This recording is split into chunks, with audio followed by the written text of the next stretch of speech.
حضرت سلیمان علیہ السلام گزر رہے تھے تو ایک مقام سے آپ گزرے جہاں چیونٹیاں بڑی کثرت کے ساتھ تھی.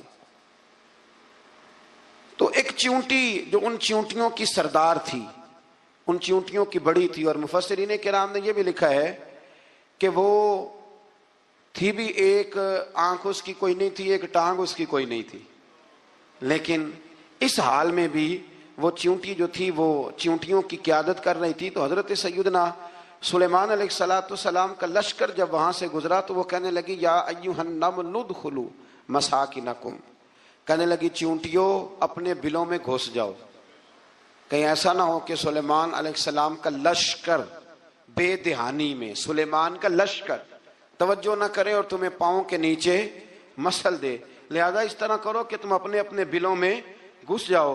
حضرت سلیمان ابھی 3 میل دور تھے، تمام مفسرین نے لکھا ہے 3 میل دور تھے. تو وہاں سے چیونٹی بول لی تو قرآن کہتا ہے کہ حضرت سلیمان اس کی بات سن کے ہنس پڑے، فتبسم ضاحکا، آپ اس کی بات سن کے ہنس پڑے کہ دیکھو یہ چیونٹی کیا کہہ رہی ہے.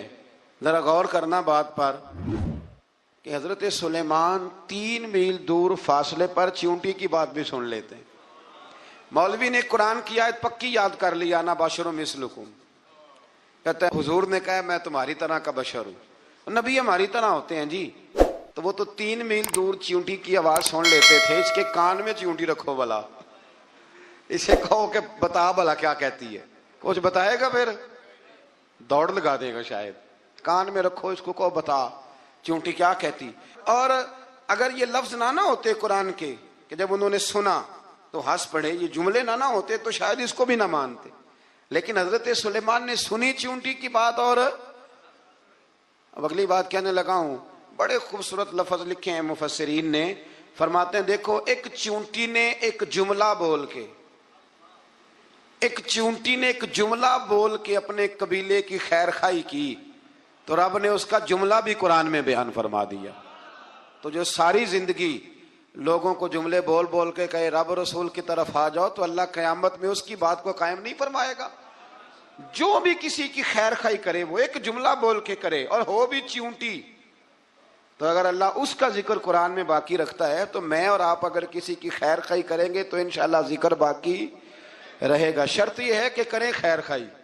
اسی طرح سے ایک بات اور لکھی ہے ہمارے مفسرین نے کہ حضرت سلیمان ایک دن اسی طرح نکلے، قحط پڑ گیا تھا، بارش نہیں ہوتی تھی، تو حضرت سلیمان باہر میدان میں نکلے دعا کرنے کے لیے، خشک سالی تھی. تو جب آپ گئے تو ایک چیونٹی اپنے پر پھیلا کے دعا مانگ رہی تھی. تو رب کریم نے فرمایا سلیمان آپ واپس چلے جائیں، بارش آ جائے گی پر آئے گی چیونٹی کی دعا پہ. تو حضرت سلیمان نے عرض کی مولا میں بھی تو اتنا لشکر لے کے آیا ہوں نا، تو چلو ہمیں بھی دعا کر لینے دے، تو چیونٹی کی دعا پہ برسا دے نا، پر دعا کر لینے دے. فرمایا نہیں آپ واپس جائیں، دعا نہ مانگیں. یا اللہ کیوں؟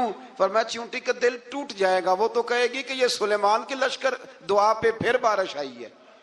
تو آپ نہ کریں تاکہ اس کے دل میں یہ بات رہے کہ نہیں میرے رب نے میری دعا پہ بارش فرمائی. آپ جائیں، آج بارش آئے گی پر آئے گی چیونٹی کی دعا پہ. تو جو چیونٹی بارش کی دعا کرے قوم کے لیے، اللہ اگر اس کا ذکر قائم رکھتا ہے تو جو اپنی قوم کے لیے ہدایت کی دعا کرے. اور کبھی کبھی گردن جھکا کے دیکھا کرو کہ دل میں رسول اللہ کی امت کا درد کتنا ہے. اگر کہیں حضور کی امت کا درد ہے تو پھر انشاءاللہ ذکر قیامت تک باقی رہے گا، پھر انشاءاللہ قیامت تک آنے والی نسلیں بھی آپ کا ذکر کریں گی اگر حضور کی امت کا درد سینے میں موجود ہے.